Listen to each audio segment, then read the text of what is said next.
All right. Shalom. First and foremost, I want to give all praise, honor, and glory to Yahweh, Bahashim, Yahushua, Bahashim, Rakakwadash. I want to give them honors to my apostles and elders, Great Millstone, who teach very well. Why not this truth from me? Salutation out there to the hopeful. Let continue to push this word in our truth, faith, and sincerity.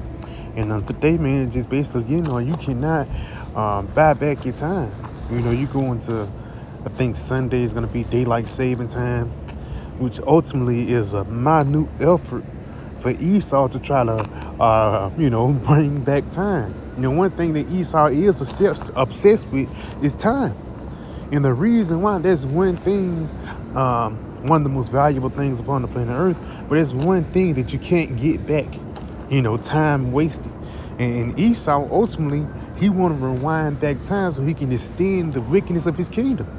This guy, he's obsessed with time traveling movies because he want to go back into the time and tell Esau not to sell that blessing. Let's go ahead and get this. Let's start right here in Job 20, and I'm going to start at verse 4. It says, knowest thou not this of old, since man was placed upon earth, that the triumphing of the wicked is short, and the joy of the hypocrite but for a moment. Yes. So the triumphing or your rulership or your reign is going to be short, man. And you know it. For lack of better words, coming on next year in 2026 is going to be the 250th year anniversary of America, which ultimately that's around about the time that kingdoms last, 250 years. And what is 250 years compared to eternity? Because that's what our rulership is going to be. But just going back, it says what? The triumphing of the wicked is short. And it says what? And the joy of the hypocrite but for a moment. Though his excellency mount up to the heavens, yes. Because again, he do have the top kingdom upon the planet Earth. What make this kingdom so great is his technology. Continuing on though. It says, in his head reach into the clouds, yet shall he perish forever like his own dung. They which see him shall say, where is he? So this is Esau in gold. You have to realize, man, in the kingdom of heaven, Esau Edom is going to be considered a dinosaur. And the reason why is because after those 1,000 years of bondage and slavery, you're going to be Obadiah 1:18. That's Esau's biggest fear, the judgment that the Lord have prepared for him. So you can see the crazy efforts that he's doing to, when Ryan back time or even to try to have this rulership forever. He know what the Lord got in store for him, man. Let's go ahead and get something else, though. Just going back into, this guy with time.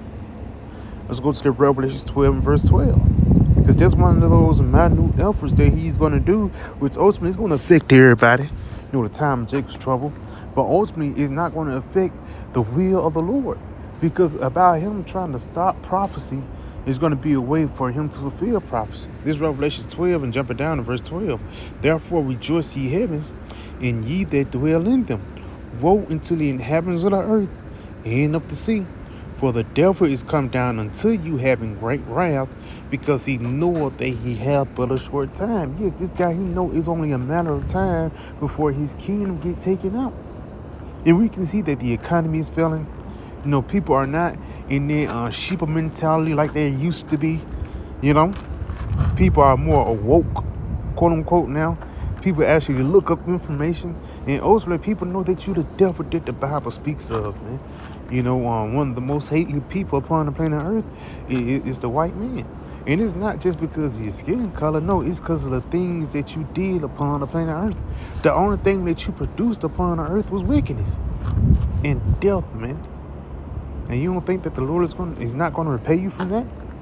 That's why you finna do all these efforts to try to run away from the judgment of the Most High, not knowing that time is going to catch up on you, man. Let's go ahead and get another one. This is the book of Revelations.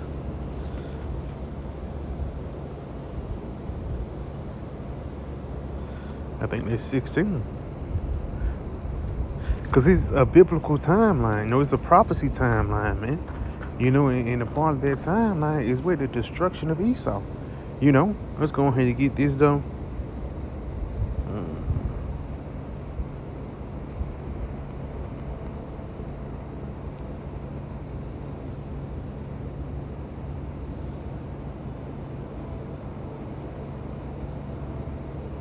Yep.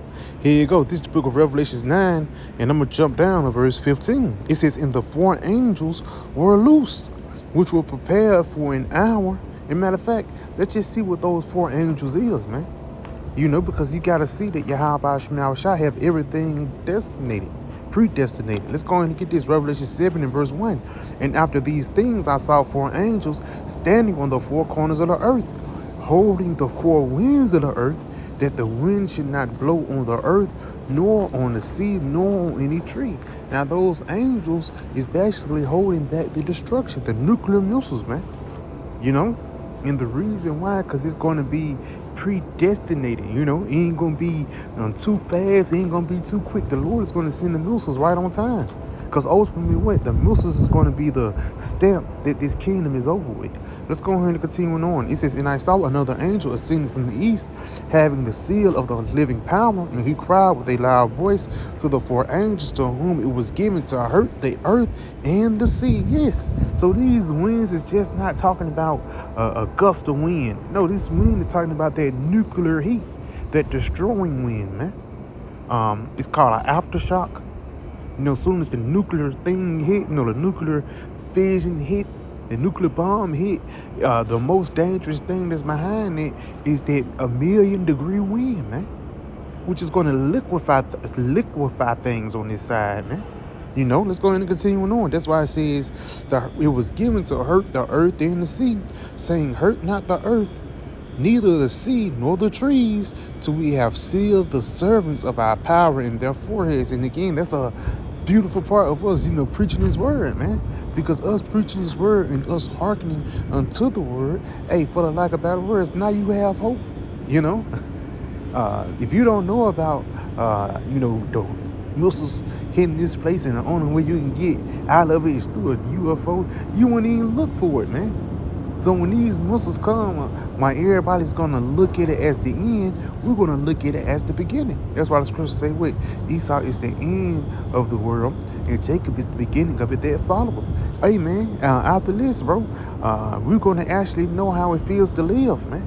This the pregame, We pre-gaming, man, Let's go ahead and go back into that Revelations 9, since we have understanding about what the four angels holding back. This Revelations 9, and I'm going to start at verse 15 again. And the four angels was loosed. Yes.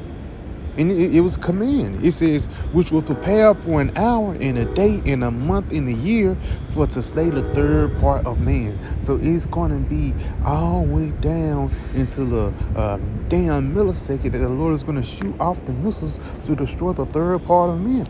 Now, the third part of men, we have the sons of God, which are the Israelites.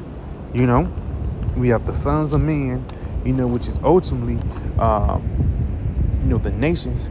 Then it's also the sons of perdition. Now we're going to tell where perdition, it actually goes back into destruction. Now, what did the so-called white man do when he came over here with the Indians, man? What did he do when he found some nice resources somewhere? Did he come peacefully? No, he come and destroy. What type of not technology, but what type technology, what type of entertainment they be on your algorithm, man. When you go on Instagram and TikTok, they don't be pushing out true information, man. They push out folly, because he also destroyed people's minds. So he living up into that name, being the sons of perdition. But ultimately, you're going to live up to that name too, because you're going to actually be destroyed. That's why it says it was still up for a day to destroy the third part of men. Let's get another one. And again, ain't like the Lord, he's not just a unfair power. No, the Lord's going to let you get off. He's going to let you do what you're going to do in order to have a reason to destroy you, man. That's why you can see that this guy, he's pump faking with that C hip. But ultimately, the Lord's going to force his hand and push it out there. This is the book of 2nd Ezra 4, and I'm going to jump down to verse 37. It says, by measure hath he measured the times, and by number hath he numbered the times. He do not move nor stir them until the said measure be fulfilled. Yes, so the kingdom of heaven, it's not going to come early. It's not going to come late. It's going to come right on time. Even this current kingdom, even though we haste to get out of here, the Lord have a plan. We on the Lord's time. And Yahweh Shema Shah, what it says, 1,000 years is nothing but a day unto him. But at the same time, we're still waiting on that day to wait for the Lord to destroy Esau, the third part of man, so righteousness and peace can be established throughout the earth, man. But that's one thing that Esau can't mess with is with time. So yeah, again, I pray this video was edifying. I want to give all praise, honor, and glory to Yahweh, Bahashim, Yahweh Sham, Bahashim, Rakakwadash. I want to give double honors to my apostle elders with Millstone and Shalom.